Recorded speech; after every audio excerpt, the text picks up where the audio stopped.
फतेहपुर से बड़ी खबर आ रही है। यमुना नदी में नाव पलटी है और नाव पलटने से एक बड़ा हादसा हुआ है। किशनपुर संगोलीपुर घाट पर यमुना नदी में पलटी नाव और इस नाव में दारोगा और सिपाही समेत कई लोग सवार थे जो यमुना में डूबे हैं। सूचना मिलते ही आला अधिकारी मौके पर पहुंचे हैं।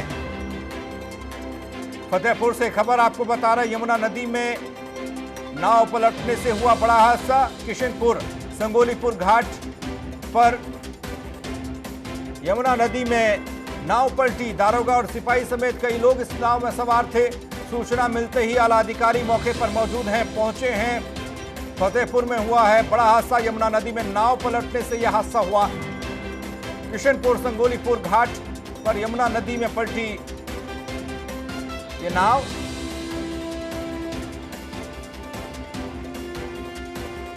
सूचना मिलते ही आला अधिकारी पहुंचे हैं। तस्वीरें आप देख सकते हैं, यमुना नदी में नाव पलटने से बड़ा हादसा हुआ है। खोजबीन चल रही है। एक्सक्लूसिव तस्वीर आपको ऑनलाइन टीवी पर इस वक्त दिख रही है। फतेहपुर की दारोगा और सिपाही समेत कई लोग यमुना में डूबे। सूचना मिलते ही आला अधिकारी मौके पर पहुंचे, जो अभी भी मौजूद हैं। यमुना नदी में नाव पलटने से बड़ा हादसा। फतेहपुर की यह तस्वीर आप देख रहे हैं, एक्सक्लूसिव तस्वीर ऑनलाइन टीवी पर। किशनपुर संगोलीपुर घाट पर यमुना नदी में यह नाव पलटी है और इस नाव में दारोगा, सिपाही और कई लोग मौजूद थे। जैसे ये सूचना आला अधिकारियों को मिली है, आला अधिकारी मौके पर पहुंचे हैं। ये तस्वीर आप देख सकते हैं। फतेहपुर की ये तस्वीरें हैं जहां नाव पलटने से एक बड़ा हादसा हुआ है। दारोगा और सिपाही समेत कई लोग यमुना में डूबे।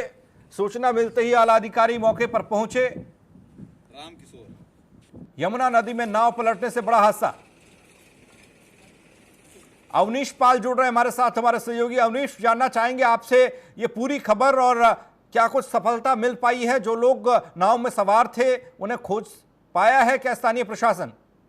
जी देखिए, आपको बता दें कि ये शाम की घटना है और तेज बारिश और ओले के कारण एकदम से हवा तेज आई और यमुना नदी में ये सभी लोग पेट्रोलिंग कर रहे थे। फतेहपुर की जो सीमा है वो सीमा बांदा जनपद से भी लगती है और फतेहपुर में कोरोना का एक भी केस ना होने की वजह से पूरी तरह से चौकन्ना है। नदियों में भी पेट्रोलिंग की जा रही थी कि तभी ये दो सिपाही और एक दरोगा जी उसमें पेट्रोलिंग कर रहे थे और अचानक से नाव डिसबैलेंस हो गई, जिसके बाद ये सभी डूब गए और तभी से गोताखोर और जिला प्रशासन, डीएम, एसपी खुद मौके पर मौजूद है। अभी तक कोई सुराग नहीं लग पाया है। जी, प्रशासनिक अमला मौजूद होगा अवनीश यहां पर, और रात हो चली है, ऐसे में कितनी कठिनाइयां आ रही हैं? जी देखिए, बता दें कि बहुत सी कठिनाई आ रही है। इस समय बारिश अभी भी वहां पे हो रही है और डीएम और एसपी दोनों मौके पे मौजूद हैं।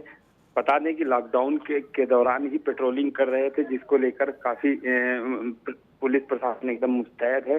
तभी ये बड़ा हादसा हो गया। जी अवनीश, लॉकडाउन की स्थिति में और खबर यह भी कि एक सिपाही और एक दारोगा भी इस नाव में सवार थे। जी बिल्कुल, बता दें आपको, किशनपुर थाना से लगी हुई वो सीमा है और उस किशनपुर थाने के ही एक दरोगा और एक सिपाही भी उसी नाव में सवार थे। वही पेट्रोलिंग कर रहे थे और एक नाविक था जो नाव चला रहा था और उसी तभी ये हादसा होता है और तीनों ही तभी से एकदम गुम है। गोताखोर लगातार लोगों को ढूंढने का प्रयास कर रहे हैं, लेकिन रात होने की, अंधेरा होने की वजह से किसी का कोई सुराग नहीं लग रहा है। और यमुना नदी की अगर बात करें तो वहां पे पानी जो है यमुना नदी में काफी बड़े स्तर पर है। इस वक्त घाट का मामला है, लोग नहीं है, जाने में लोगों को दिक्कत हो रही है। जो आबादी है वहां से करीब 3 किलोमीटर दूर यमुना नदी है। बारिश की वजह से आने जाने में काफी परेशानी हो रही है। जी चलिए, आप नजर बनाए रखिएगा अवनीश, इस बड़े हादसे पर आपके पास फिर हम अपडेट के लिए आएंगे। फिलहाल आपका बहुत बहुत शुक्रिया।